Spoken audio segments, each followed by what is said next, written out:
السلام عليكم واهلا وسهلا بكم متابعي قناة رمضانكم وفيديو جديد. فيديو اليوم راح نتحدث عن مسلسل عراقي جديد ان شاء الله راح يعرض برمضان لعام 2023. ولكن قبل بداية هذا الفيديو اتمنى من الجميع تدعمونا باللايك والاشتراك في القناة وتفعيل زر التنبيهات حتى يصلكم كل شيء جديد وحصري على القناة. ولا تنسون تتابعونا على حسابنا الشخصي على الانستغرام والفيسبوك اللي راح تلقون روابطنا موجودات بالوصف ومثبتات بأول تعليق.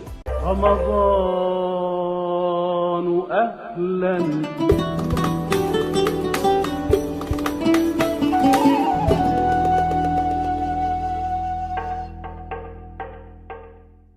طبعا انتشرت صور في الأواني الأخيرة تجمع ما بين الفنانة العراقية زهور علاء والفنان العراقي محمد هاشم.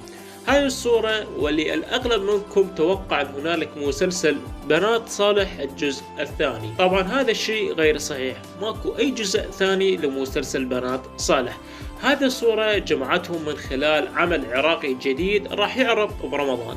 هذا العمل تحت عنوان اسم طوارئ، ومن الممكن هذا الاسم قابل للتغيير من طوارئ إلى غير اسم.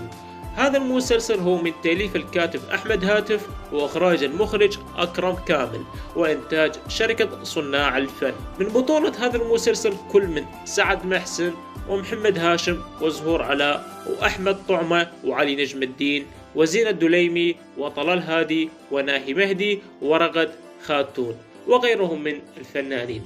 ويعرض هذا المسلسل إن شاء الله على قناة الرابعة. ولا تصدقون أن هنالك مسلسل بنات صالح من خلال هاي الصورة، هاي مجرد إشاعات كاذبة وهي غير صحيحة. وإحنا هنا نصل إلى الختام. لو عجبك الفيديو أتمنى من حضرتك تدعمنا باللايك والاشتراك في القناة وتفعيل زر التنبيهات حتى يصلك كل جديد وحصري على القناة.